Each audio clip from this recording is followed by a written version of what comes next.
Good morning, everyone. Welcome to the fourth WisTech training for 2024. My name is Laura Plummer, and I am the statewide Assistive Technology Program Coordinator with WisTech, Wisconsin's Assistive Technology Act program. Today's webinar is brought to you by WisTech, as well as the Department of Health Services for the state of Wisconsin. And I'm very excited today to bring our topic of AI and ethics, the ever-evolving and changing field. So just a little bit of housekeeping. We do have part reporting available that you can access at the lower menu. If you hit captions, you'll be able to see those. We have sign language interpretation. This is the webinar platform, which means your cameras are off and you are automatically muted. You are encouraged to use the chat and the Q&A for any questions. Again, some of you have joined earlier and we're putting in where you are from. So it's nice to see where everyone's joining from today. Our webinar will be archived and put on the WisTech YouTube channel. That usually takes about a week or two to have that done. And we also are offering CEUs and CRC credits. And in order to get those, you will need to complete the survey at the end of today's webinar, and it will also go out in an email tomorrow. And then within 30 days, I will send out those certificates for the CRCs and CEUs. So I thank you all for joining today, and we will go ahead and get our webinar kicked off. I am very excited to welcome Jutta Treviranus, I was hoping to get that right, joining us from Canada today. And she is a pioneer in the space of AI and ethics. I had the opportunity to hear her speak in April at a meeting that I was at, and thought she would be a great fit for our WisTech webinars. So welcome, Jutta, and I will let you share a little more about your background and let you take it away. Thank you, Laura. And it's a pleasure to be here. And I'm going to just very quickly try to share my slides. And hopefully, there. I'm hoping that they're showing correctly. Perfect. Laura, you're seeing them? Perfect. Okay, wonderful. So as Laura mentioned, I've called my talk today, or the webinar today, towards trustworthy artificial intelligence. And I'm the director of something called the Inclusive Design Research Center in Toronto, Canada, which is the ancestral and traditional territories of the Mississaugas of the Credit, the Haudenosaunee, and the Anishinaabe, and the Huron-Wendat. And just to give you a sense of where I come from and what my perspective is, I actually am, in my earlier career, I was a occupational therapist. So I'm somewhat familiar with many of the backgrounds that you have. I started something called the Inclusive Design Research Center back in 1993. And the intention of this, or the vision and mission, is to make sure that from the very beginning, emerging systems work for everyone. So our work is very proactive. We also work openly, open source, open access, open standards, open data. But in the older sense of this, and I'll be talking a little bit more about that when I talk about ethics. And we have over 100 partner organizations globally, a graduate program in inclusive design, and also a multi-university partnership. But the primary thing to know about this is all of our work and all of our resources are free and openly available, and you can reuse them and repurpose them in your practice. The one thing to note is that we use a very possibly untraditional but more progressive view of what is technology, and this was originally defined by Ursula Franklin, where technology involves organizations, procedures, symbols, new words, equations, and most of all a mindset. So while our work is looking at emerging systems, we are also looking at the associated practices and mindset that goes with those emerging technologies, those disruptive systems that we're attempting to proactively intervene in. And one of the things that I've learned over my 44 years in the field is that if you have a disability, both the opportunities and the risks are at the extremes. And since the topic is AI, one of the things that we encourage is, and with any emerging systems, that we should progress at the speed of trust and no further. Trustworthiness of the new systems, the practices, the understanding of the systems is our gauge for moving forward. But with respect to AI, one of the things that we continuously hear from AI developers is that we should trust the developers to break things, to make mistakes, to push forward. And the excuses given are various, whether it's an economic imperative, unless we push forward with this new technology, then our economy will suffer.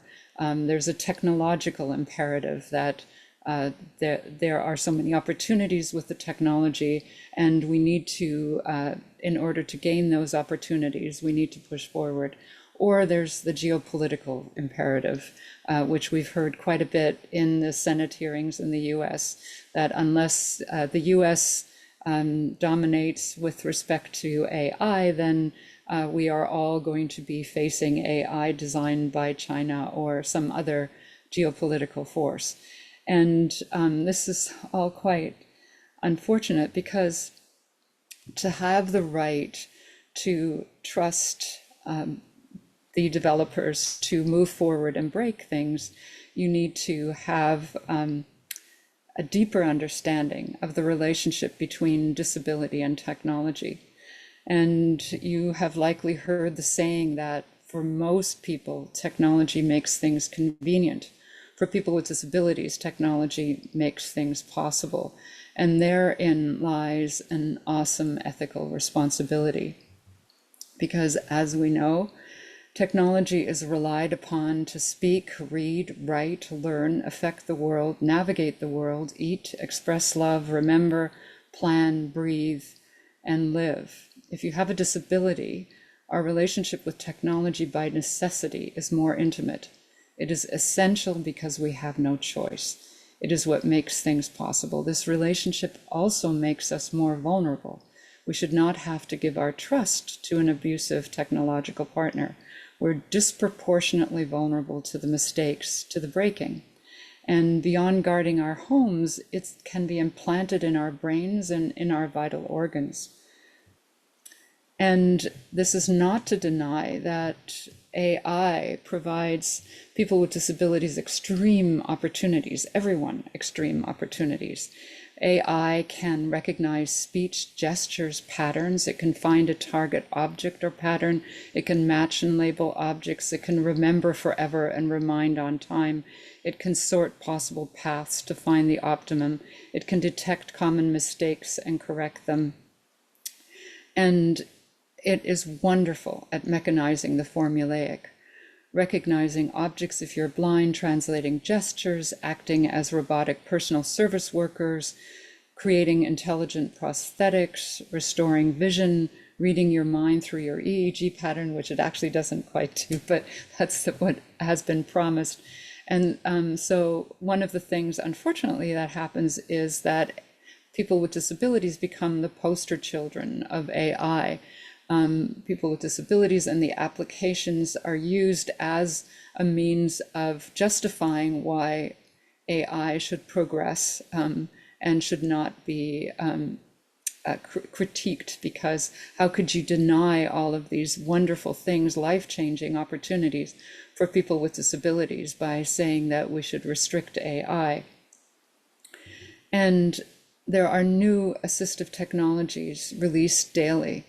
And the list I'm going to give you is probably outdated, because there are new announcements already happening this week. So we have things like image to text description in applications such as Be My AI. Seeing AI, JAWS Picture Smart AI. We have real-time captioning and luckily we have CART here, but if we weren't using CART, then we might be using the Zoom captioning systems. And there's even transcription, which is shown on glasses. There is sound filtering so that we can distinguish the important sounds from the background, such as Orca 2. There's even just in the last few weeks, there has been a AI intervention for Parkinson's deep brain stimulation so that the inertia can be overcome with a stimulus that is guided by the AI. There is voice control, such as voice ITT, where you can also use your personal voice output, such as Apple Personal Voice. There's exoskeleton optimization. For example, Stanford is looking at how to use this with prosthetics and with exoskeletons. There's gesture control, such as Cephable and Wheelie, where you can translate almost any gesture to be something else, and the AI will recognize it. There are smart home systems and robotic assistants, memory and recall tools such as Rewind AI, simplification and summation tools such as Detangle AI, writing support. Of course, many of you, even if you don't have dyslexia or a learning difference, may be using ChatGPT. And of course, there are the much advertised brain-computer interfaces that Elon Musk has promised will allow us to read our minds.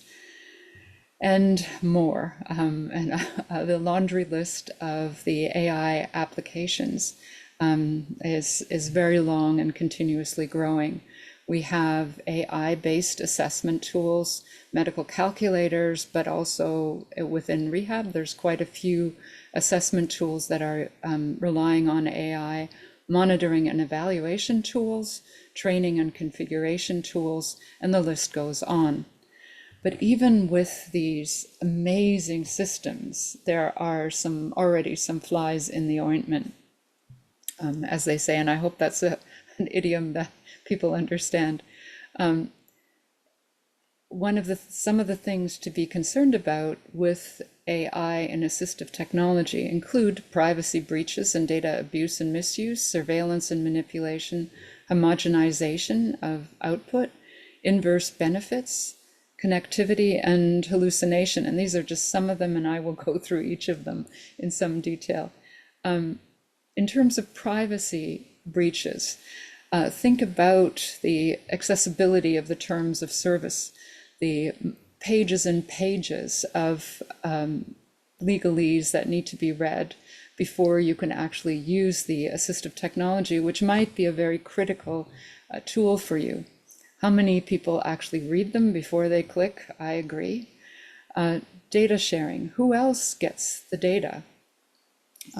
Most of those systems allow for sharing with advertising, with potentially manipulative bad actors. There is really no vetting quite often with respect to who has access to the data and how it can be used. And some of the issues that are hopefully going to overcome that is to move from cloud AI to on-device AI, but what are the costs associated with it? What we mean by on-device AI is that all of the data that is shared is not going to go to the cloud and therefore vulnerable to hacking and abuse, but will be kept on a local device. We have concerns over surveillance and manipulation. Most of these systems gather data not only about the user of the AI, but also others in their environment, family members, members of the public. So if I'm using a vision tool, then who else is captured and what are the other activities that are captured? I'm sure many of you have experienced Zoom calls where the camera is capturing people in the background that are not actually consenting to their capture. And I see that there is a raised hand, and I'm wondering, Laura, whether Emma wishes to ask something or to make a comment. Sure, thank you. And Emma, if you wouldn't mind just putting that in the chat or the Q&A, because of the webinar platform, everyone is muted. Thank you. Okay, so I'll ask you to interrupt me if it is a question that I should respond to. So in terms of surveillance and manipulation, there is, of course, the surveillance that accompanies many of these AT systems. There's also targeted advertising. Frequently, there is a less expensive version of the AT, which comes with targeted advertising. There's stereotypical optimization metrics that happen so that there's assumptions about what someone would be interested in or what their situation or problems are that are controlled by the AI, and they are frequently very stereotypical. There's homogenization, so the systems are, in fact, and I'll talk a lot more about this when I talk about the other risks of AI, or the extreme risks of AI. With respect to AI, it of course is moving towards the typical. And so it is homogenizing all of the responses that are offered to someone that is using AI to make an utterance or to write something or to choose something. And so there's a loss of differentiation. There are also inverse benefits because the AI tends to work worse for the people that need it the most. And then what happens is there's the assumption that, and I've seen this quite play out in both work situations and school situations, where someone is assumed to have accommodation despite the fact that AI doesn't work very well for them. And so the solution given is an AI tool, and no other systems or accommodations are offered. There are issues of connectivity, the cost of the bandwidth, the power consumption and sustainability of the AI system. And we'll talk a little bit more about this as well. There's the issue of hallucination. AI is designed to sound believable. It is not to tell the truth. And so it is actually optimized to produce what has been called believable bullshit. It is very, very good at emulating human utterances and making you believe that what it's saying is the truth. And in fact, the less confident it is, the more likely it is to assert that it has the correct answer. And if we think about ChatGPT and all of the systems that were currently have become quite popular and have gained public attention, we need to question what data about disability have we fed AI. It is a very polluted pool of ableist slurs, disabled people as inferior, unattractive, tragic victims suffering, bad jokes about disability, and benevolent ableism, or what has been called inspiration porn, showing disabled people as in some way heroically overcoming insurmountable obstacles. And unfortunately, even the toxicity sensors that are used to address some of this stereotypical and bigoted output are having adverse effects. So with one of the things that we're experiencing at the university level is captioning toxicity filters, which replace what are deemed to be toxic terms with a nonsense. And so we're unable to talk about sensitive topics because the students that rely on captioning are actually having the topic words replaced with something that is not the topic at all. We're also seeing in platforms such as Instagram, facial difference cancellation. So people who have facial differences are deemed to be toxic and removed, and their accounts are removed from some of the social media systems. And of course, the toxicity censors are removing all discussion of disability with sex. So believe it or not, that was my discussion of the extreme opportunities. And as you can imagine, I'm quite more concerned about some of the issues that arise.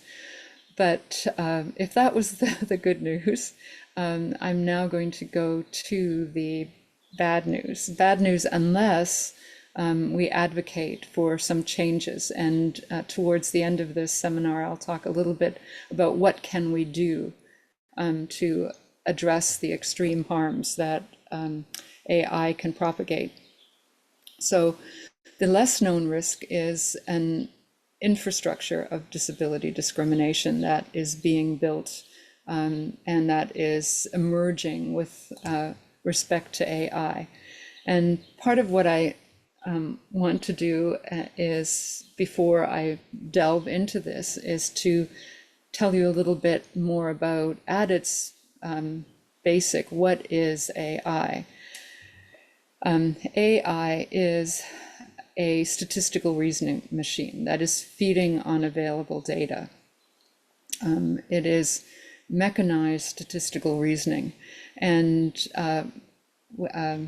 we've all, certainly as there is a promotion of evidence-based practice, evidence-based decisions, science as the gold standard of how we should decide and make judgments within every profession, there are some potential harms that AI is showing regarding statistics. But one of the things to remember is that people are developing AI, people are still designing AI, and when people feel daunted by the complexity of AI, I like to characterize it as 3 generations of how people have controlled AI. Most people have become concerned and aware of AI when it reached the 3rd generation. Before that, and I've been working in AI since the late 70s and early 80s, there have been, during my time working with AI, what I would call 3 generations of AI. Back in during the 1st generation, we said, here are the rules, follow them literally and accurately. And many of you may remember jokes and funny situations where the robots or the AI systems were too literal in their interpretation of the instructions that they were given. And this did feed quite a number of comedy routines. During the 2nd generation, we moved from that to saying, here is available data, use statistical reasoning to optimize the selected metrics. And this form of AI, despite the lack of public awareness, is implemented pervasively to make more and more decisions about our critical decisions about our lives. And this is actually one of the ones that I am most concerned about. We are now in the 3rd generation of AI and possibly moving into the 4th, where what we've said is, here's all the data we have, you figure it out and make new connections and determine weights based on past relationships and possible combinations. So we are slowly handing over more of the decisions and the design considerations to AI. But getting back to that 2nd generation of AI, which is already pervasively deployed, it is very good at and fairly dangerous at finding, matching, sorting, labeling, measuring, optimizing, calculating, analyzing people at scale. And therein lies the problem. And people with disabled people are facing the extremes of this problem. And in fact, I would say to some extent, if you have a disability, you are the collateral damage of this progress that AI is making.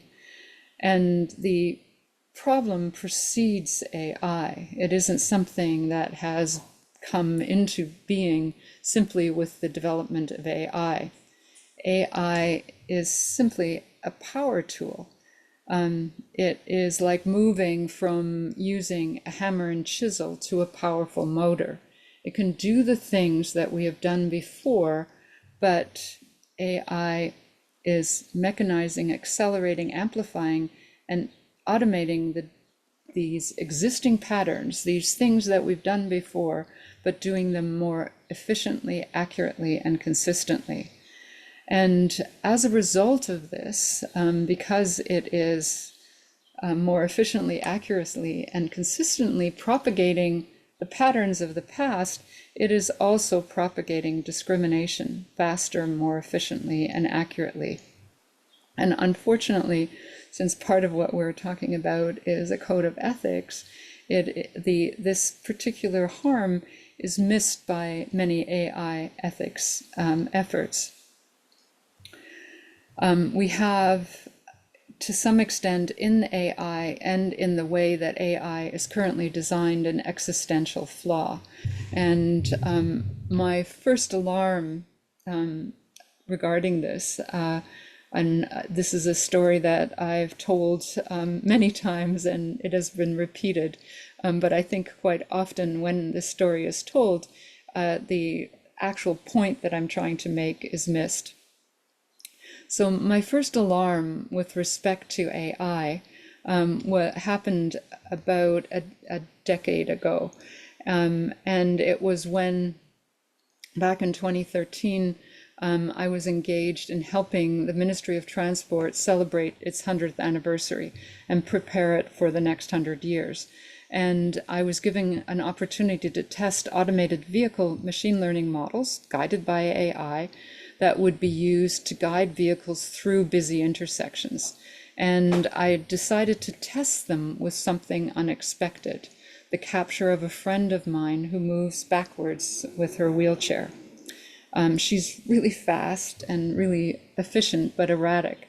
And other people in the intersection often think she's lost control and try to push her back to the curb she has come from. All of the AI systems that I tested showed us to proceed through the intersection, and if they had been deployed, they would have run her over. All the developers said, these systems are immature, we don't have enough data about people in wheelchairs and intersections, don't worry about this result, come back when we've trained them with more data, or that we've filled that data deficit that these systems have regarding people with disabilities. However, when I came back to test the AI systems that had been trained with a great deal of data regarding people in wheelchairs and intersections, they chose to run my friend over with greater confidence. The AI was confident that people in wheelchairs moved forward. And this, of course, set off alarm, but it actually made sense. And why it made sense was, or to me anyways, was because of an insight that I gained from creating a data set of human requirements. Over my 44 years within the field, I've been asking everyone, what do you need to thrive? What do you need to participate fully in society? And what I discovered was that the only way to plot this data is using what is called a high-dimensional multivariate scatter plot, because of course all of the needs and requirements are very different. And one of the things that I noted with this is that the needs of any given human population looks like a starburst. If I were to take the data, all of this data about what people need and what they need to thrive and participate and try to plot it, it always looks like a starburst. And I call this my human starburst. It's a normal distribution, like many bell curves plotted on top of each other and seen from the top. And it is also the pattern that Pareto noticed when he created the 80-20 rule. Like a normal distribution, 80% of the dots are clustered in the middle 20% of the space, and the remaining 20% are distributed in the periphery, taking up the remaining 80% of the space. And the data points in the middle are close together, meaning they are more alike, but the data points at the periphery are farther apart, meaning they are more different from each other. And because of economies of scale and the conventions like the 80-20 rule that say to ignore the difficult 20% that take 80% of the effort, almost anything that is designed works for the middle, is difficult to use as you deviate from the middle and doesn't work for you if you're out at that jagged edge of the periphery of the human starburst. And you can imagine where the needs of disabled people are. They tend to be out at that jagged edge. And the design of the AI ecosystem is no different, because like statistical reasoning, and remember this is statistical reasoning on steroids, the determinations, any determined prediction is highly accurate in the middle, inaccurate as you move from the middle, and wrong as you get to the edge. And this is a pattern that has existed before. This pattern ripples through every part of our life and society and culture, whether it is the design of systems that are either a fit or a misfit, and especially if we look at digital products, what we're seeing is, and in many of the other parts of our society, we're seeing a widening of the disparity because of this pattern. So with respect to products, the availability, reliability, functionality, and cost of standard average products is improving all the time. Think about Moore's Law and digital accessibility. The computers, the cell phones, the apps are all becoming more available, more reliable, more functional, and in most cases the cost is decreasing despite the rising cost of everything with everything within our world. But if you are out at that outer edge, if you require an alternative access system to access a digital product, then the availability, reliability, functionality, and cost, especially if it is a segregated assistive technology, is increasing in cost and getting less available, less reliable, and less functional because it is no longer interoperable as the systems progress so quickly. Knowledge, because we are asserting and protecting knowledge and truth and evidence by reducing it to statistical significance and quantitative methods, we are increasing the knowledge for that middle, and we are producing homogeneity regarding what we think we know about people. And I'm within academia, and certainly there is a discrimination or disparity by association, because if I cannot produce statistical power with respect to the knowledge or research that I produce, then I'm less likely able to publish, I'm less likely to be able to receive research funding, therefore tenure, therefore academic programs. So it is a vicious cycle of reducing the knowledge regarding people who are outliers and increasing the knowledge regarding the average. Education, we are doubling down on conformance, on standardized learners, on STEM topics, on competition. And in fact, we're using AI, proctoring, and a variety of other things to create a set of standardized learners. And this, of course, leads to exclusion and mismatch and failure for students who are not like the average or the typical or the norm. And in fact, even our instructional tutoring systems, which are intended to assist struggling learners, are designed in such a way that they are a mismatch for those learners, because they're trying to drive everyone using the pattern of a successful learner towards a match of the successful learner, removing the differentiation that is the strength of anyone that has experienced barriers. Work. We are using our systems, and we have always been favoring replaceable workers. So how can we create, using a job description and optimization routines, a worker that can be replaced by the next worker? And this, of course, produces exclusion and barriers. We have work surveillance, where there are associated rewards and punishments associated with either matching an optimized pattern or not. And I'll talk a little bit more about that.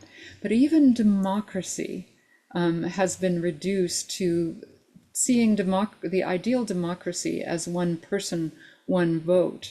And unfortunately, what happens there, if we don't go beyond that reduced definition, is that the critical needs of the margins will be outweighed by the trivial needs of the majority. And this particular pattern is detrimental to people who are at those edges, the 20% or so that are outliers. But it also is detrimental to the majority, because it actually produces a pattern that is counter to what we say we actually want. Because with greater conformance and greater lock-in, we have decreased flexibility, extensibility, resilience, and responsiveness. We are less able to respond to the unexpected. We have fewer choices, because what we're doing is we are reducing the diversity and the difference. We are reducing diversity and denying complexity. And diversity is the fuel of evolutionary advance. Complexity is an undeniable reality that we face at the moment. Unfortunately, we are, with the way that we have designed AI, homogenizing towards a monoculture, and monocultures can be felled by a single crisis. And as we know better than anyone, there are two predictions that we know have the greatest probability. It's either that at any time when you least expected, with the greatest probability, you will either yourself or someone you love will experience a disability. The only other reliable prediction is death. And if we design for the entire spectrum, then those needs, or those individuals in that complacent middle, will have room for growth and change when the unexpected occurs.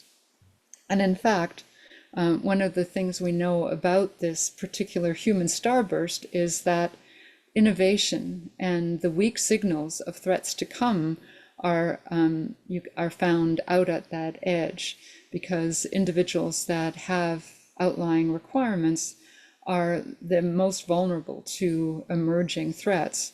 And it isn't the complacent middle that will come up with new ideas for how we should innovate or how we should improve our situation. But going back to AI specifically, the assumptions of pervasively deployed AI decision systems is that past success equals future success. Optimizing data characteristics associated with past successes increases future successes, and the data characteristics that determine success need not be specified or known to the operators of the AI. And the AI cannot articulate the highly diffuse and possibly adaptive reasons behind the choices.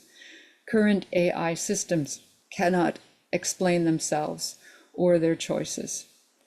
And what we know is that the tools that are currently deployed are built to be biased against difference. And disability is difference, different ways of doing the job, different digital traces, different work and education history, different social media topics, an entangled profile of many differences. And as AI is getting better or more accurate, it is getting more discriminatory.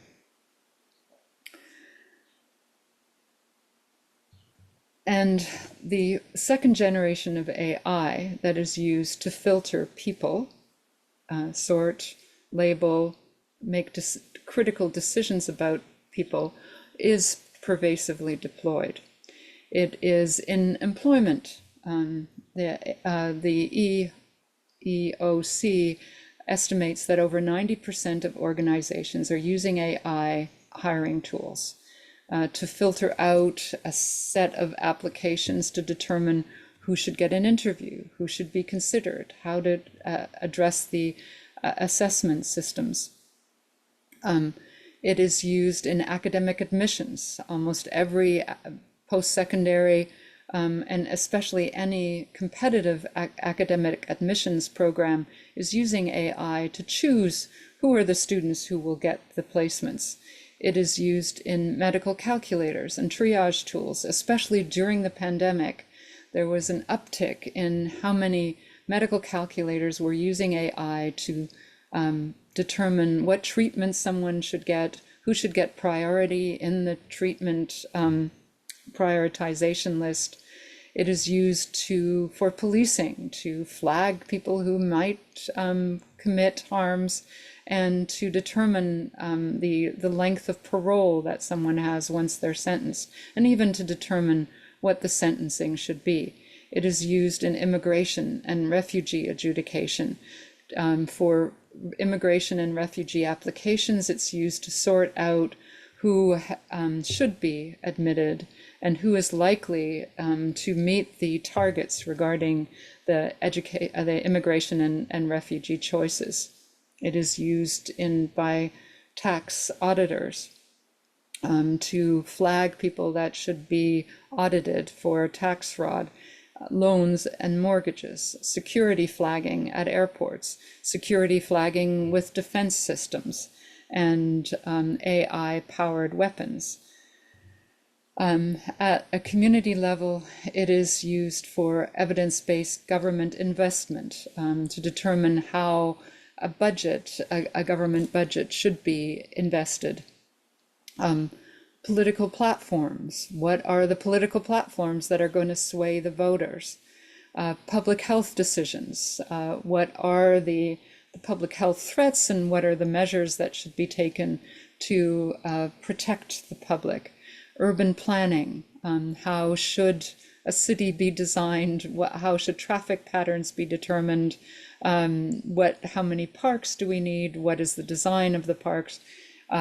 Emergency preparedness and security measures are using AI to make decisions. These are the ones I've listed so far are monumental, life-changing decisions. But even the smaller, seemingly inconsequential decisions are being made using AI and can potentially harm by a million cuts. What gets covered in the news, what products make it to market, the recommended route provided by the GPS, the priority given to supply chain processes, what design features make it to market. And one of the things that we're finding, if you're out at that outer edge, is that there are a lot of bad, unfair, inaccurate decisions. And if you have a disability, which means that you are out at that outer edge, you're also subject to false flagging and suspicion systems. And so one of the things that my center and I have been doing is looking at the harm and incident databases, the many harm and incident databases that have cropped up. And one of the things that we've noticed is there is a disproportionate report of harms and incidents related to disability. And there are many, many examples, and these are just a few. What we're finding is that disabled parents are falsely flagged as unfit. There are many, many false positive tax audits because, of course, the spending habits and the asset portfolios and the reporting regarding assets and income vary. And so because they're anomalous, they're flagged as potentially fraudulent. This also happens in security systems, where, again, if you have a disability, you're likely not to be recognized or understood by the AI system. And so you are flagged and go through additional security procedures. There are individuals with disabilities tend to be filtered out of employment and education. And unfortunately, within these situations, it's very hard to know that it is in fact the AI that has made the decision or has influenced the decision. And so there is very little recourse to say, wait, this was not fair.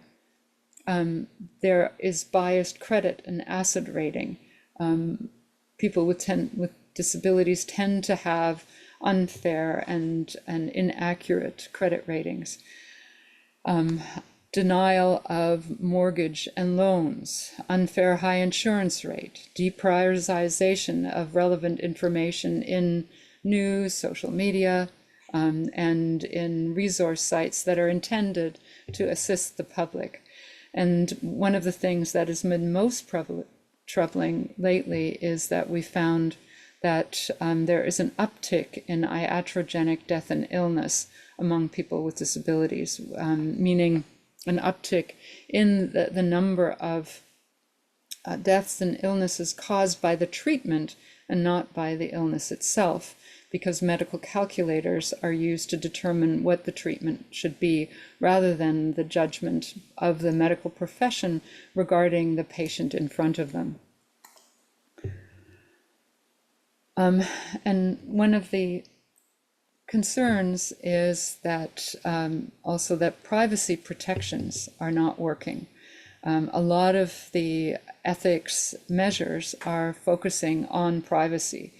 How do we retain our privacy? Most people, if you ask them about AI ethics, will resort to talking about privacy. And unfortunately, I think that privacy protections when you experience a disability are a bit of a red herring, because the reality is that most people with disabilities have already bartered their privacy for essential services. If the choice is between getting a PSW worker, getting the aid that you need in order to actually survive versus your privacy, then you're going to choose to barter your privacy away. And the other reality is that privacy protections don't work if you're highly unique. If you're the only one in a neighborhood ordering a colostomy bag, say, then you can be re-identified. The bad actors can find you. They will know who you are and what other vulnerabilities are associated with you. And then that applies to what is called privacy by design, which most of the guidance regarding privacy is the advice of most of that guidance, where what you do is you anonymize at source. But of course, that anonymization can be broken if you're highly unique. The alternative privacy protection is called differential privacy. And there, what's done is you eliminate the information that makes you unique or that allows someone to re-identify you. But the reality of that is that what will happen is you'll be eliminating the data that is going to cause the system to understand you and actually serve you. So you are contributing to creating systems and systems that are deployed in all sorts of things that you need that will ignore your particular unique requirements. What we need with respect to privacy protections is better measures to recover from data abuse and misuse, which are currently absent in the discussions of privacy. One of the really troubling engagements that we've had is with a fraud unit seniors fraud unit up here, where bad actors were using things like the membership within a dementia and autism support group, and using that information to target the members for financial fraud. And these are some of the things that are occurring because we are so determined that privacy is the primary requirement, and that we do not, that the privacy protections that we've created are going to be effective. The thing to note about all of this is our support and promotion of statistical reasoning. As truth and evidence has come under attack, as we are in what has been called a post-truth era, what we've done, unfortunately, is we've reduced truth to statistical reasoning. And the thing that we don't acknowledge is that statistical reasoning as the means of making decisions does harm. Assuming that what we know about the majority applies to the minority does harm. And here I'm not suggesting that we abandon truth and evidence, but that we do not reduce truth and evidence to only statistical reasoning. And one of the primary issues that I'm seeing at the moment, or what I'm most concerned about, is in fact the way that AI ethics systems are designed, because there is an assumption that we can simply fill the data deficit, like my AI-driven vehicles shows. It is more than addressing the data gaps and bias. It is more than, in fact, removing human bias from algorithms. It's more than about removing stereotypes from labels and proxies, all of which are major concerns if you have a disability. And it's more than excising markers of disability to avoid discrimination, as is suggested by the EEOC as a way of removing ableist choices with respect to hiring. And I think what I'm going to do is I'm going to take a 10-minute break and I will monitor the chat for a period of time, and then I'll get into the measures that we can take. Great, thank you. This is a lot to think about today, and I would encourage everyone to put any kind of comments or observations or takeaways so far from what Jutta has shared. Some of it is a little scary, for sure. I'm ready to just go live off grid, I think, but it's a lot, very thought-provoking. Otherwise, feel free to step away, take a little bit break. And I show like 10:56. So why don't we just plan on joining back in 10 minutes? But again, share your takeaways in the chat, and we will learn a lot more in 10 minutes. Thank you, Jutta.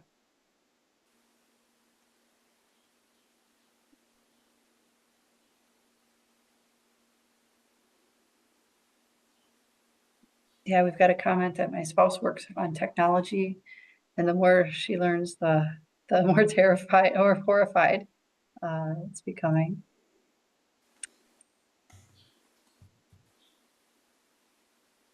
And kind of my takeaway is, yeah, it's scary to hear all of this and to think about it all, but we need to remain educated on this, and we can't hide from it because it's here and it's developing and it's coming.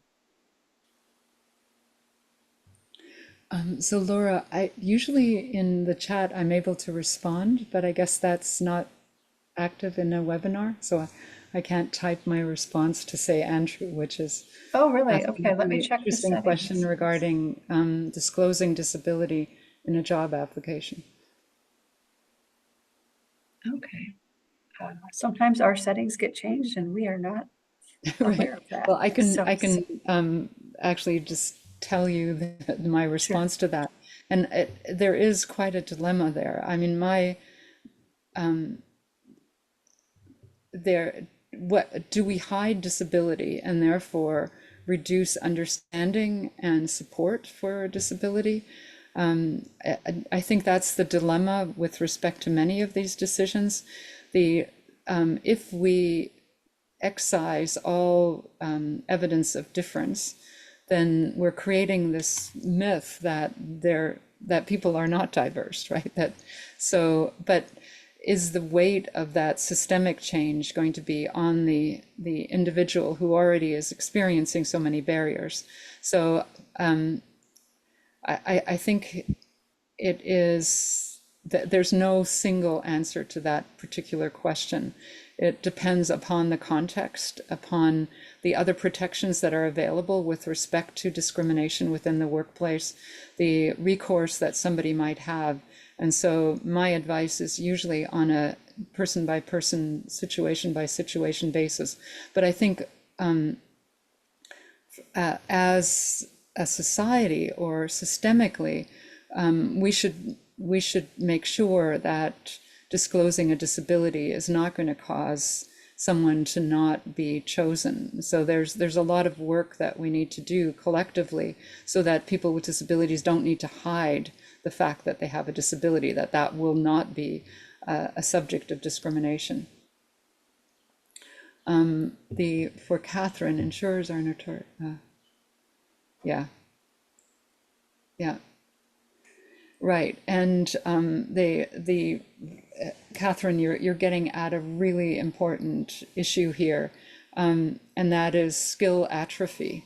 So one of the potentially positive things about AI is if it takes over those monotonous, repetitive, formulaic parts of a job. But in fact, what's happening is it's taking over the things that require human judgment.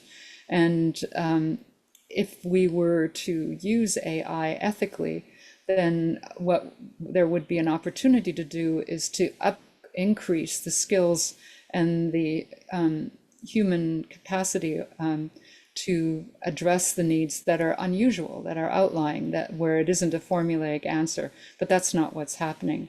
So there is a skill atrophy that is occurring within the human operators.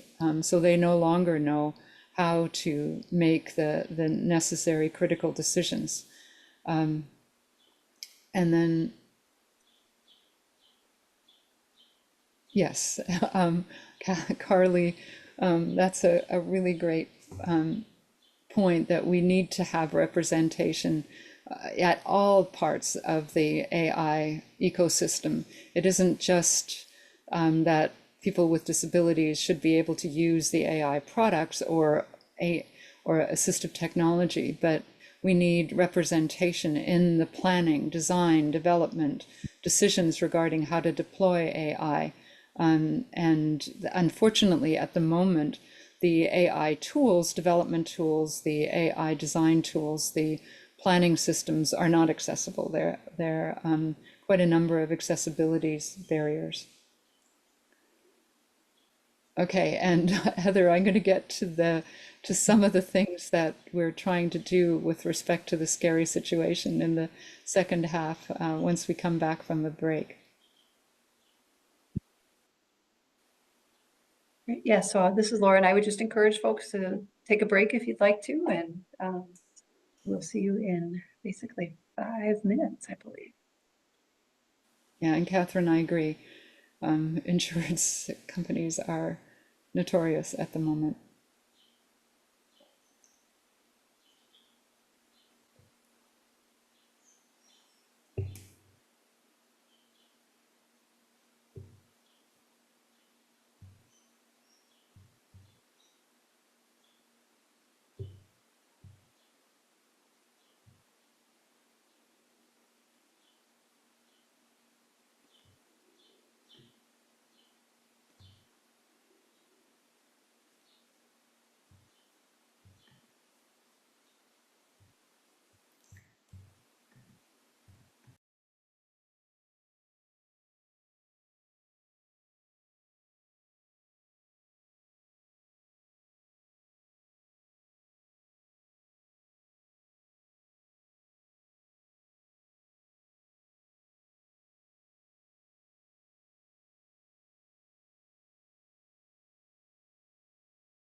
All right, everyone, we'll just wait for there's our interpreter. So thank you for the break, Jutta, and we will look forward to all the magic answers in our next segment. Thank you. Great. So I'm going to share my screen again.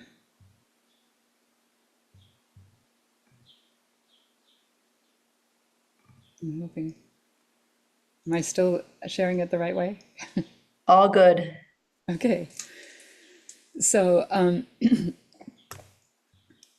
one of the things that I'm, and sorry to have such a pessimistic view, but and it's not. I mean, I will have an uptick in optimism towards the end, but my current concern is actually in the emergence of the AI ethics systems.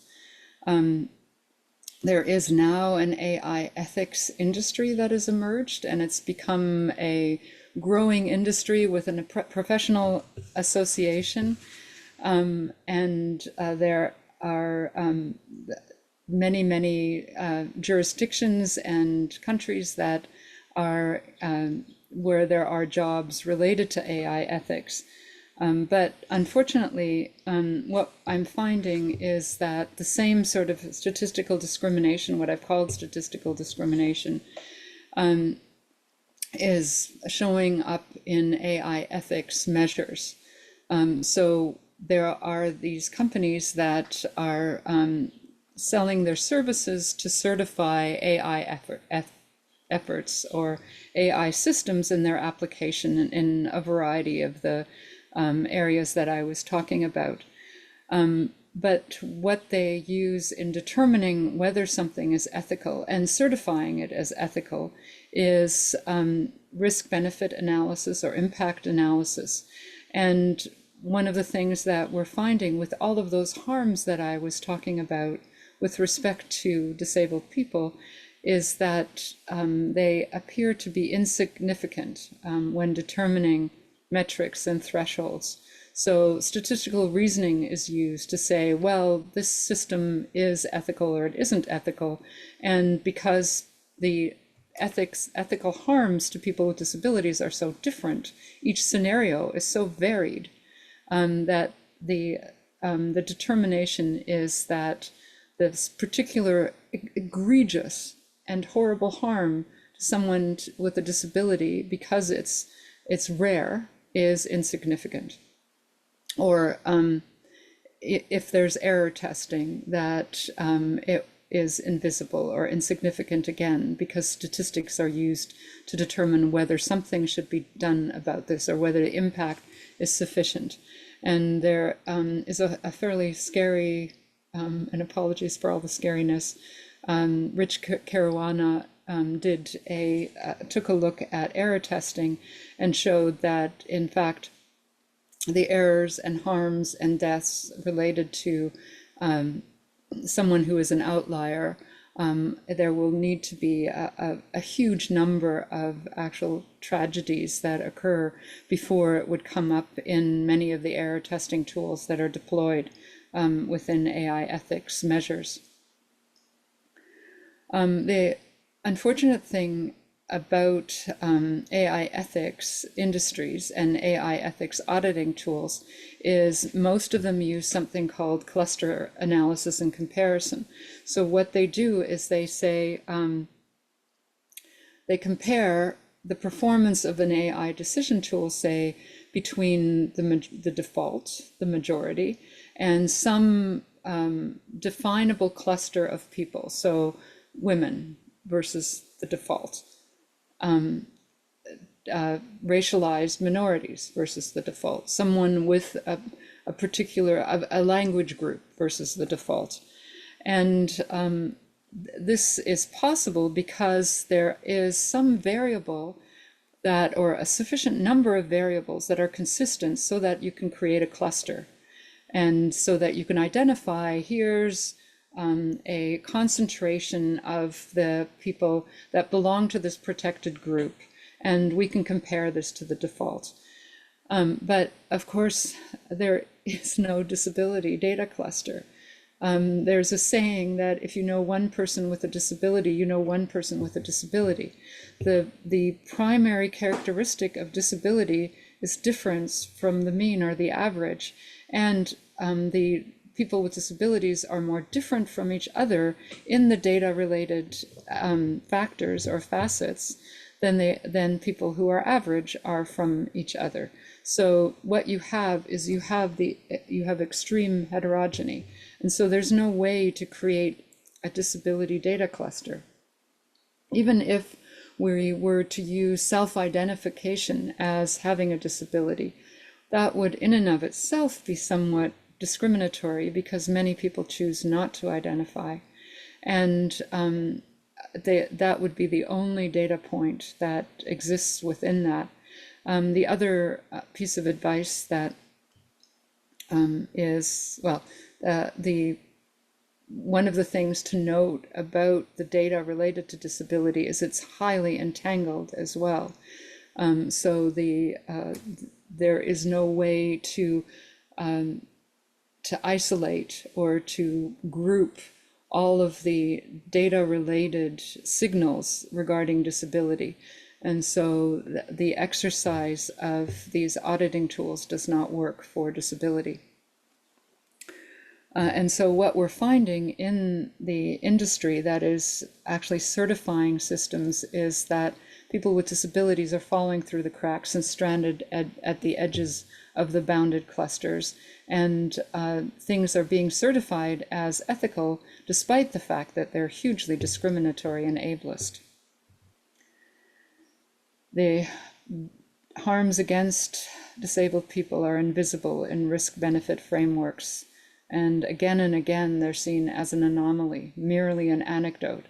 And you can probably, or those of you who have been in the field for many years, have probably heard that merely an anecdote. And frequently in research as well regarding disability, the particular research that you're doing or the things that you're identifying are frequently dismissed as anecdotal and not evident or without adequate proof. So one of the things that we wanted to do during this seminar is to reflect on the CRC Code of Ethics and AI. And you can imagine that there are many ways in which the AI does not follow or uphold the values of the Code of Ethics. There is currently, with the way that AI is designed, and with the third generation and the second generation of AI, because it's no longer rules-based, it is using a deep learning method. AI has been told to follow a optimization routine, but it is to some extent making up its own rules. And so it behooves us, in order to follow the CRC Code of Ethics, that we need to supervise the use of AI, that we need to be hugely vigilant to the possible harms that can occur on an ongoing basis. Unsupervised AI is biased and discriminatory. There's no doubt about it that AI is currently learning from a very polluted pool of data. And so it has the potential to be extremely harmful, especially to people who have disabilities. And one of the things that I would also say is to be aware of the subtle cumulative harms that AI can have. It's sort of like well, to use another bad example, the boiling of the frog, the harm by a million cuts. There are so many small ways in which AI is cumulatively biasing us towards a particular opinion, manipulating public understanding of things. And of course, there are many bad actors that have used AI to manipulate and to sway a particular culture of thought. Some ethical considerations when we're thinking about the CRC is the use of chatbots that are being used in treatment, in notes, in messages, etc. It is using its data from a polluted pool of training data. So despite the fact that it may sound very plausible and it may sound very persuasive, we need to continue to attend to it and certainly review anything that comes out of a chatbot, because as people who have used chatbots for more nuanced and complex scenarios will note, is that it starts out being very persuasive and very real sounding and very reasonable. But as it gets further and further along, it will start to hallucinate, and the advice that is given or the way things are framed will deteriorate. We need to watch out for privacy and surveillance issues, because one of the things that people are beginning to accept is surveillance. How many of you have a chatbot or a something like Alexa or other systems within your homes are using the convenience of Siri, using the convenience of Google Chat? All of those are, in fact, gathering data. And the unfortunate thing is that much of that data is unprotected and is feeding into that polluted pool of training data. We also need to attend to the accessibility of AI tools. One of the things that I'm noting, and this is within an academic setting, is that I'm encouraging my students to critically review AI, but I'm also recognizing that there's a very disparate and disproportionate access to AI. So the students in my classes with disabilities are experiencing accessibility barriers, and there is also the cost of AI. There are very seductive entry points, but as you become dependent upon the AI tools, the cost increases and you're captured with respect to the continued use of the AI and paying higher and higher costs for that AI. And then there are biased assessment tools that we need to think about. So if AI is used for assessments within healthcare, within rehab, it is biased towards the norm. And if you're encountering someone that is far from the norm or far from the training set that you've been using, then that's something that needs to be considered. So one of the things to, however, I think there is a silver lining to AI, because AI, to some extent, is acting as a mirror. It's a mirror of the conventions that we hold, and it gives us an opportunity to reflect upon the direction that we're going. AI is merely doing what we have done before because it's learning from our patterns, and it's promising efficiency, accuracy, and consistency in the patterns that we had before, speeding us into the trajectory that we've already set. It's not doing anything really new. It is simply doing what we've always done, but doing it more quickly, more efficiently, and more consistently. And so this gives us an opportunity to think about, do we actually want to speed in the trajectory we've already set? Are we speeding towards something that is good for our survival, good for the thriving of our society? And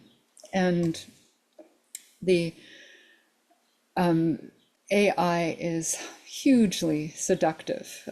It has amazing, miraculous, and very, very persuasive sales promotions. But we've gone through this before with other disruptive technologies. The lessons, I think we need to learn from the lessons of prior patterns. And certainly at the IDRC, we've gone through this pattern quite often. We had the web, which was promising to democratize knowledge. And look what has happened to the web with respect to knowledge. In fact, feeding into a disparity of knowledge, the curation of knowledge being torqued in a particular direction and being quite, or not very democratized and not very fair.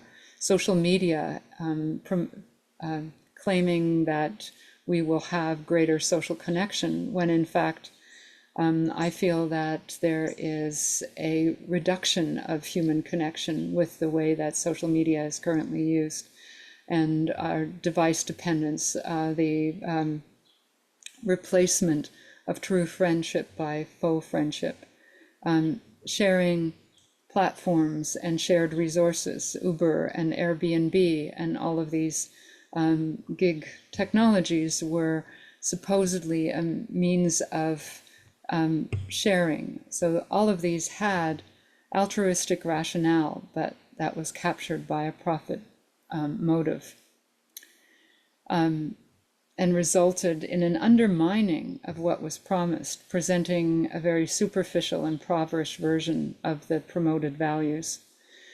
So the risk that we have if we continue with the way that we've been moving and we use AI to amplify, accelerate, and automate this path is that we're creating a system of what has been called digital eugenics.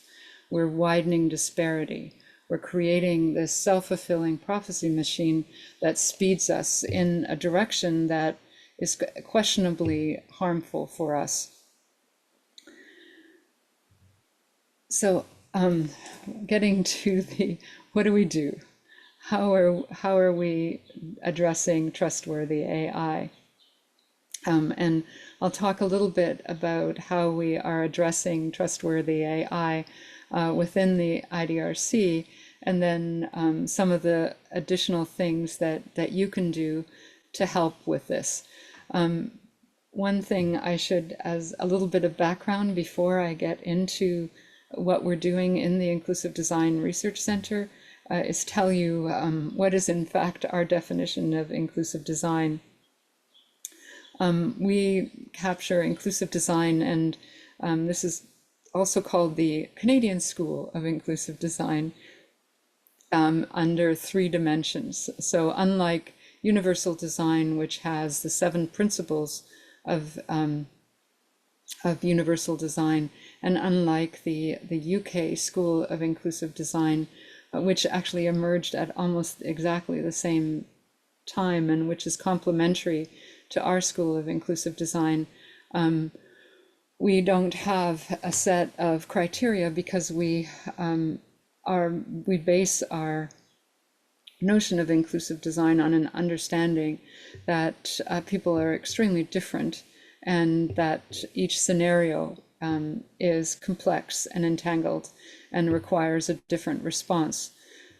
So rather than looking at what are the definitions or the criteria for an inclusive design, we see inclusive design as having 3 dimensions. So the first is recognizing that everybody's different, everybody's variable.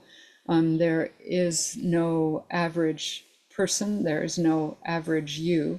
And the individuals that need to own the data or the knowledge about themselves are the people themselves.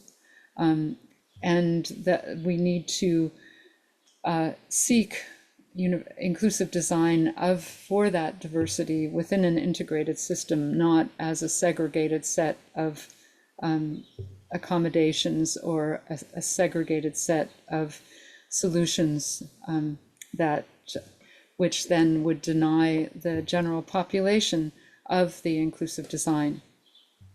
The second perspective is that we need an inclusive process. Not only do we need to design things that are inclusive, but the only way to really address the huge diversity and complexity of the challenges or the barriers that we are addressing requires that the people that have the experience of those barriers, that are feeling the effects and the impact, need to participate, and they need to be active participants in not only choosing the solutions, but in framing the problem and in framing the way that we are going to address the problem.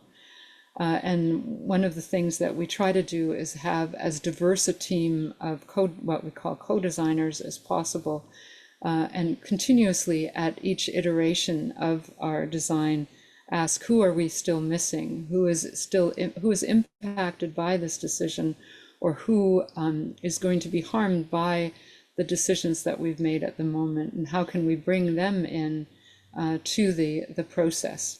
And then the last dimension that we have is that we seek benefit for all. We are intervening in a complex adaptive system, and what we need to try to do is to affect cultural change. And so the design decisions that we make need to have within them a understanding of the systemic benefits that result from the design decisions. And in part, this means that what we try to do is we look at how is the problem that we're trying to address nested within a society or within a system. So for example, if we were to change, say, the curriculum for a particular student, we need to think about the impact on the teacher, on the principal, on the school board, because at each point where there is a change, there will be friction, and our particular interventions won't survive if we don't address those friction points.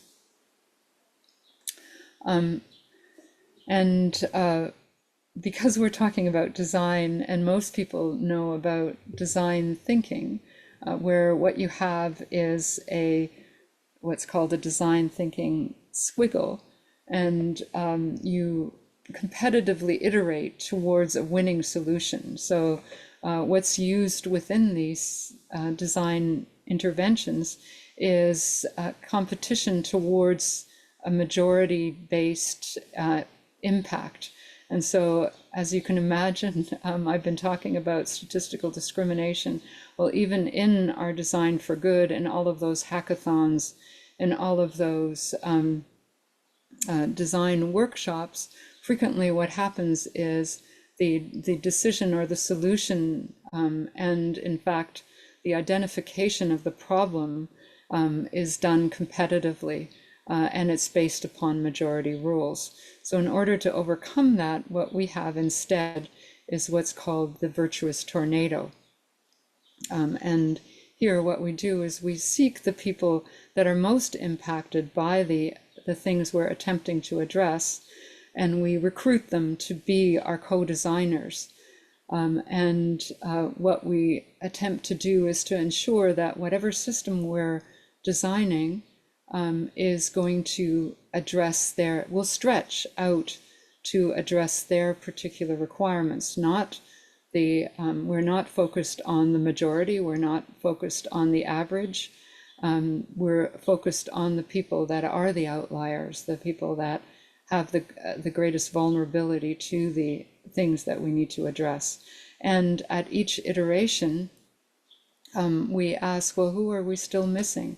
Who do we need to encompass and recruit as co-designers into this process, so that what we're trying to do is to create a system that stretches to encompass more and more of that human starburst that I talked about at the beginning of this presentation.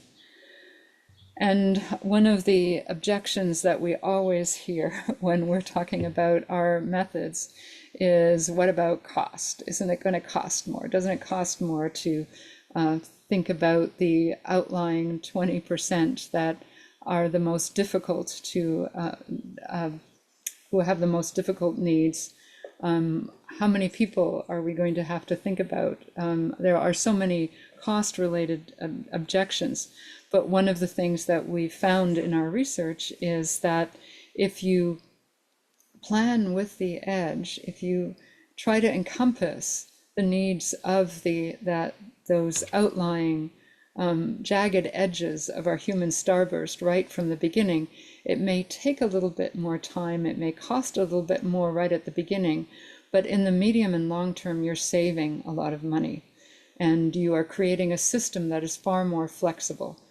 If you plan only with the center, if you leave out those individuals that are out at that outer edge, then you are going to have a lot more support required. There will be many things that you've missed. You've had many complaints. You're going to have to patch on additional solutions.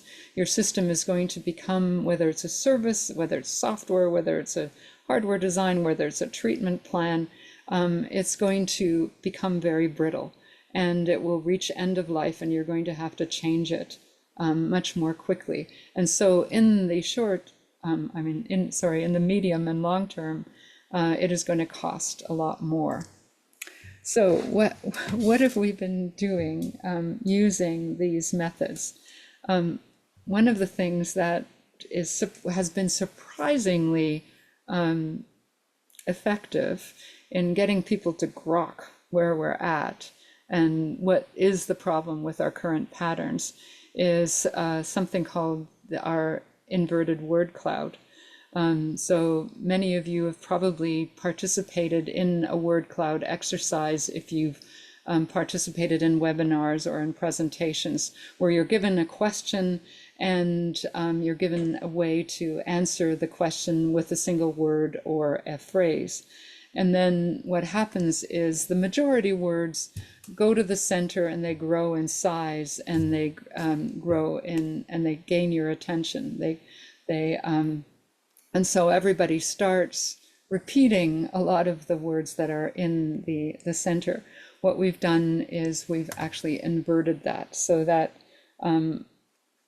we have a word cloud where the novel, unique, outlying responses grow in size and come to the middle. And we allow people to flip that. And for whatever reason, that seems to make people aware of how have we been prioritizing things. What are we doing to people who are who have requirements, needs, opinions, perspectives that are not within the majority. And so we've done something very similar with hiring systems, where we've moved from data exploitation to data exploration. One of the things to note when you're using an AI hiring tool is you're creating a corporate monoculture, because the current hiring tools are basically saying, here's the optimal employee, find me more and more of this optimal employee. And so quickly what happens is that you are creating an army of people that are very similar to each other. And in fact, many of the hiring tools also give you the option of culture fit, so that it will have the same likes, perspectives, worldviews as the people that are already employed within an organization. And then you can even do things like create a perfect persona so that the AI system finds people that match that persona, or find me only the people that went to the university that is my favorite university, all of which results in this creation of a monoculture. And that, of course, is not good for an organization. We know that that is counter to what we've learned about survival, sustainability, and innovation, access to change, etc. So one of the things that we've been doing is to look at data exploitation algorithms, where what we try to find is new perspectives, missing perspectives, increasing the diversity of who it is hired. And we're looking at this in both hiring and admissions processes. So to diversify the perspectives that are within a workforce or within a cohort.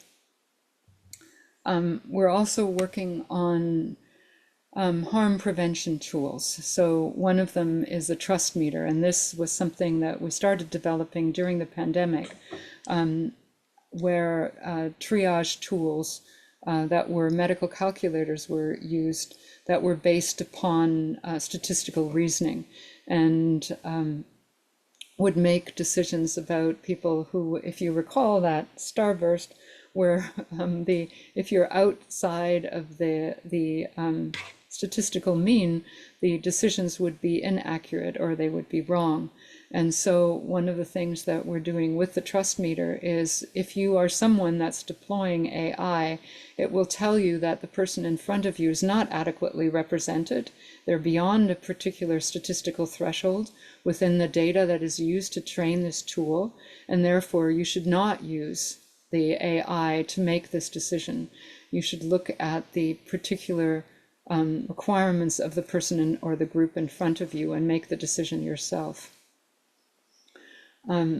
We are also experimenting with algorithms, where there is an algorithmic tool that we are looking at, where we take the top off the Gaussian curve. Think of a three-dimensional bell curve, and what we're doing is we're saying you cannot have more than a certain number of repeats of a particular piece of data in the training of the AI tool. And what that does is it takes away the advantage of being like the average, or the privilege of being the same as the majority, so that the model needs to pay greater attention to the breadth of the data. Of course, this doesn't address the fact that statistical reasoning still takes you to the mean, but it at least gives the individuals that are not part of the average a greater chance for being recognized and for the determinations that are made by the AI to be fairer. We're also working on data co-ops and platform co-ops. These are cooperatively governed data trusts, and this overcomes that issue of swimming against a pool of polluted data to try to influence what the AI is determining.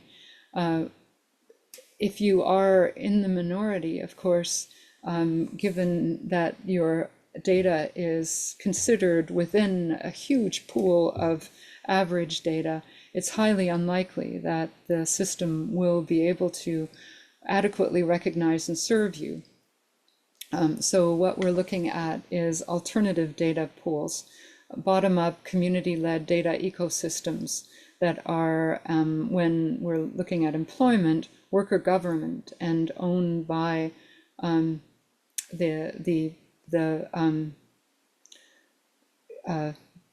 gig workers in the case of employment. But one of the experiments that we have is with a health-related gig platform, or data platform or data co-op, whereby individuals that have rare illnesses are contributing data to a system so that they can find commonalities and share particular treatment plans.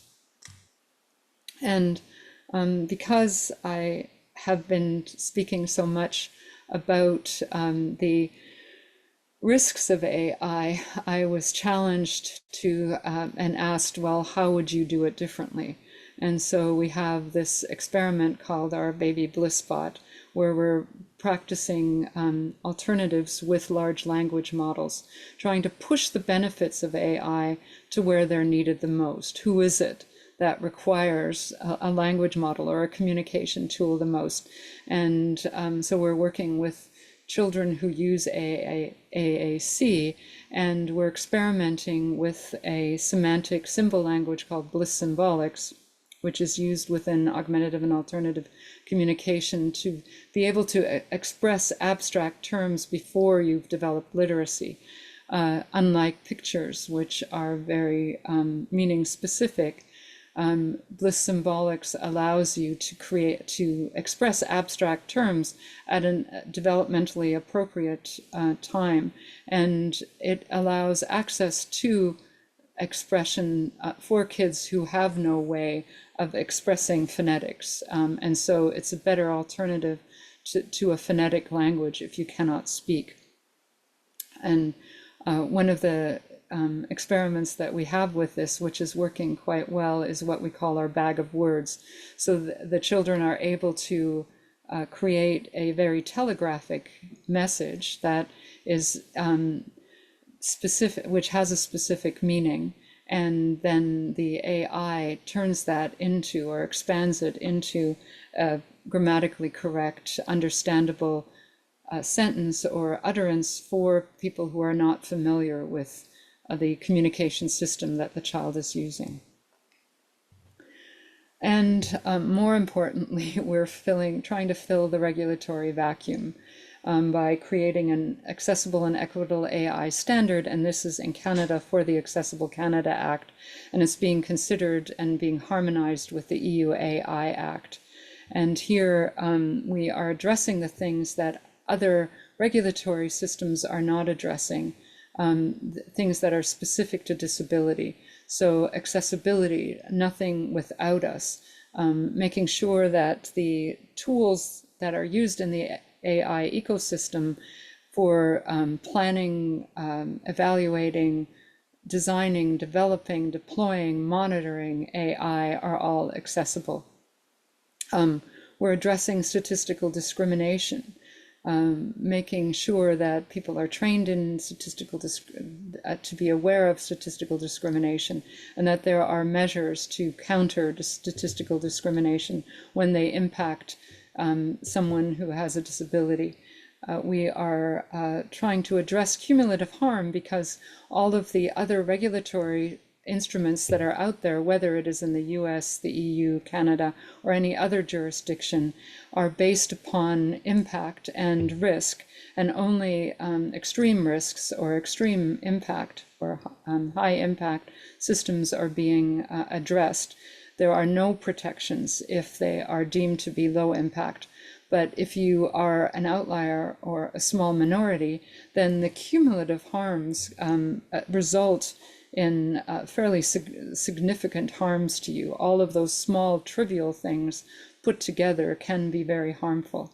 And then lastly, we're looking at education, ensuring that education about AI includes addressing accessible and equitable AI, that people with disabilities can access education about AI, and that the AI learns about learns from the harms and incidents that have been identified. And it's in 4 parts. And the particular regulations or guidance that we're addressing are being considered to be harmonized with the EU AI Act. And we're providing input to the US Executive Order on AI, and specifically NIST, the National Institute for Standards and Technology, that is tasked by Biden to address AI within the US. And for those of you that are interested in the impact and the particular measures that are being considered within the US, there is a US Access Board hearing on Thursday that you might want to search for. And it is open to the public, and there we'll be looking at what are the potential ways in which protections will be rolled out within the US. Certainly within the US, there is less of an appetite for a mandatory regulatory regime regarding AI, but there is definitely an advocacy effort to move forward further. The EU has a very different perspective on what needs to be done with AI, and so does Canada and other jurisdictions. So what we're hoping is that we can move forward with AI, but at the speed of trust. so that we can take advantage of all of those extreme opportunities without triggering all of the harms. And one of the things that we know, not just with AI, but with all of the work that we've been doing in other disruptive systems and in knowledge systems, is that intelligence that works with the edge of our human scatter plot is better able to adapt to change and respond to the unexpected, detect risk, transfer to new contexts, results in greater dynamic resilience and longevity, will reduce disparity, and may hold the key to our survival. And I'd love to continue the conversation. And I think I'm pretty sure that this slide deck will be shared with you, and that these links will be shared with you. And the project that is continuing to work on this is called WeCount. And I would encourage you to read all of the resources there. As I mentioned before, they're all open access, open source. You do not need to pay for them, and you can share them and reuse them, repurpose them, and even sell them if you wish. We want to make sure that they're distributed as widely as possible. And I'd love to answer some of the questions. Thank you. So we'd like to leave a few minutes for anyone that has questions, anything they'd like to pop into the chat. Please feel free to do so. I know, as I said earlier, we've got a lot to think about. It was helpful to hear about some of the standardization work that's going on. And we know it will vary on a worldwide basis, kind of based on governing resources and interest in some of that regulation. So I'm pretty sure that'll be some rough waters as we move forward for a little while. So anyone have any questions for Jutta, or any just takeaways? I know we saw one that said that this is one of the most helpful, eye-opening, and wonderful CEUs they've ever attended, and please come back and teach us more. So that was great. So any questions? Yeah, there's lots more to say about this. All right, it's got some thank yous coming in. I think there was one question from Heather. What can we do about this? Our society's isn't even addressing this issue. Yeah. I think one of the things that we're also tackling, unfortunately, is the use of AI for misinformation, right? And so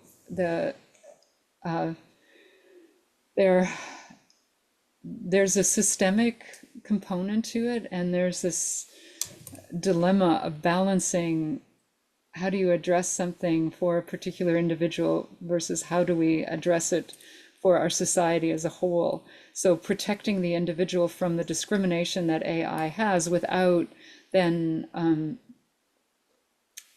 removing the pressure towards our society to accept difference and to not discriminate. It's I think that the digital eugenics, that it's the subtle and persuasive and seductive way in which AI is creeping into our society that I think is extremely harmful, because it it teaches us to assume that people are less different than they actually are. That and of course we've already seen that in social media and the way in which people are presenting themselves as these perfect beings, and that's being encouraged all the time, and AI is feeding into that. And on the other side, AI is being used to demonize difference and to find vulnerabilities, and there's quite a number of bad actors out there that are using AI in that way. Yeah, and I think those are all very, very valid points, because I think, you know, we're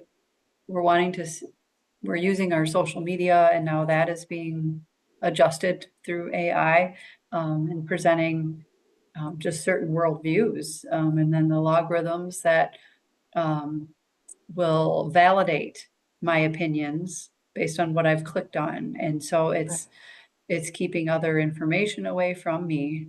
to understand and see different viewpoints as well. Yeah. So I think our role is just as far as providing assistive technology or working with individuals, we need to weigh that risk benefit, just even as we're determining equipment solutions for people or doing some training, and providing as solid of information as we can, to the individuals that we're working with, to not scare them away from it, but present reality. Yeah. So that they can make their own decisions on that risk benefit analysis. And I remember having to do that early on, and when we had our first Alexa devices and our first tablets, and just the setting up of their accounts online and assisting people with that, and now we're just seeing that blossom. And then we do have, is there an AI tech which can reliably, simply condense terms and agreements and privacy policies?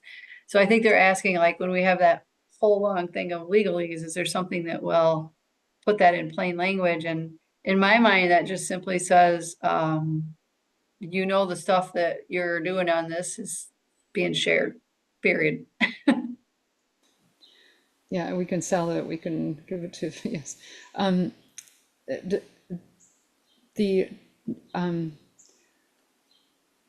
So as a response to Andrew, one of the things that I challenge my students to do is to try that, because of course AI is quite reliable in summarizing, but what you'll find is that in the summary it'll miss out the things that you are most concerned about. So it's going to find, what is the average person concerned about. It won't highlight the little tiny clause that is buried in the middle of something that is really quite influential in terms of how you're going to be treated. So the answer is, if something is really critical, then no, I mean, it's not going to be reliable. Somebody that knows the perspective of a person with a disability needs to go through that and highlight what are the important parts. Because AI, yes, it'll come out with a very persuasive, very easy to understand simplification, but it will be a simplification for the average user. Very good. So any other questions? Otherwise, I think this was a fantastic session, and I really do appreciate your time, Jutta, and look forward to seeing your future work as this evolves. I don't think there will be any rest for you in this space. Yeah, and I welcome, I encourage people to look at the US Access Board hearings that are happening, because it's relevant to what's happening within the US, and perhaps see how you can provide additional support to some of the efforts there. Excellent. And so just a reminder that this was recorded, and it will be uploaded to the WisTech YouTube channel in a week or so. And when you leave today's session, you will get a survey that pops up. And if you are interested in CRC and CEU credits, you will need to complete that survey and answer a few short questions. If you miss taking it today, you will also get it in the email reminder that will go out tomorrow. Otherwise, stay tuned for our next webinar, which is coming up in September. And I thank you for attending today. Take care, everyone. And thank you, Jutta. Really appreciate it.